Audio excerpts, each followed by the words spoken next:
So, okay, so let's plan the transportation. How did you do it? Well, I think it's easier for me because I came on arrivals weekend at University of Kent. It's not just this university. I would imagine most of them have that, where they you arrange with the university directly, and then they go to the airport and pick a bunch of you up in a coach. And then that's probably the more expensive but the easiest way. They just take you to your dorm or wherever you're going to stay. So I remember you telling me that you had to wait at the airport for a long time. Yeah, so if you do that, you have to wait at the airport until the last person gets there, and if the last person is delayed, you have to stay at the airport and wait until they arrive there. I don't think you did that. No, in my case, I arrived at Heathrow, and I had to plan the trip by train. I took the most expensive route. I recommend it if you are in a hurry, you want to arrive in London faster.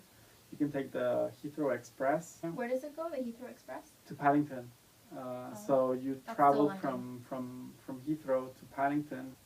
I don't remember exactly the price, but you can buy the ticket online, or you can buy it at the airport. You get off in Paddington, then you have to take the tube, and if you're coming this way to the southeast, then you have to take a train from St. Pancras. Yeah, you have to take a train from St. Pancras. You can buy the train ticket at the station, and that's fairly simple and straightforward.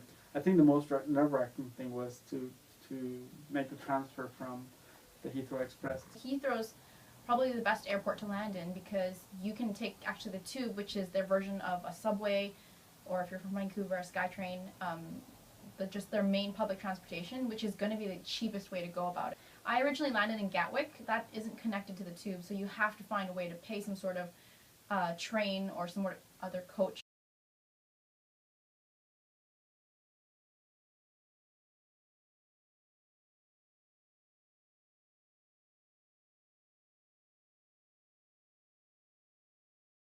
But it's quite cheap.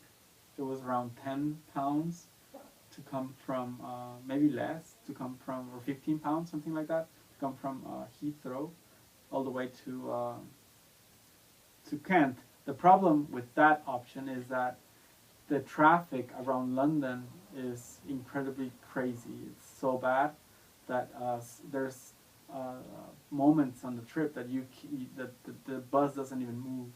So you have to have a lot of patience and obviously think about what time you're arriving at the airport, and then count 5 hours from then to the time that you're going to be actually getting to the campus. And if you're coming here for the first time, you don't have the keys to your accommodation, so you need to arrange with the accommodation office how you're going to get your keys.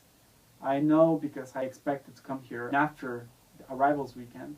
So I asked directly at the accommodation office, and they told me that I could arrange for campus security to keep my keys, and whenever I arrived on campus, I would call campus security, and they would give me my keys and direct me to my accommodation. If I was doing the trip again, I would first try to book my flight to arrive on arrivals weekend. If that's not possible, then I would go the cheapest option, which would be to take the coach. Just make sure that my trip would not land me here at the university at midnight or something, because then that would be crazy. Walking and finding your way around the university at midnight, especially if you've never been here, it's a little crazy. Yeah, I think in general, if your university is somewhere far away from London, it's not in London, it's somewhere else, I think in general you should try to book a daytime flight, like to arrive in the daytime, because travel is not that easy if you're from somewhere outside of London. If your train doesn't run to the station that you need to get to, and then maybe the public transit within the city that you're living in doesn't pick you up from the train to wherever your university is, it's just better to arrive in the daytime. So I think in order of what we would recommend is try to find arrivals weekend, whatever weekend that is for your university. We had it at the University of Kent. I'm pretty sure that your university, wherever you're going, probably has an arrivals weekend too, where they have a little flag at the airport and they'll go pick you up and take you directly. The second option is if you are landing in somewhere that like Heathrow, which has access to the tube and you can access the public transportation, use the tube first, which is basically their version of the subway. Or second, use the train, which is the traditional idea of a train, which has tracks and it's really fun and above ground. But it's going to be your only option if the tube isn't available, with the exception of if you can take the coach, which is private bus service. And if it's just something general, feel free to ask us too. You can leave comments in the section below, and we'll try to help out. Let's do it again. Where? Okay.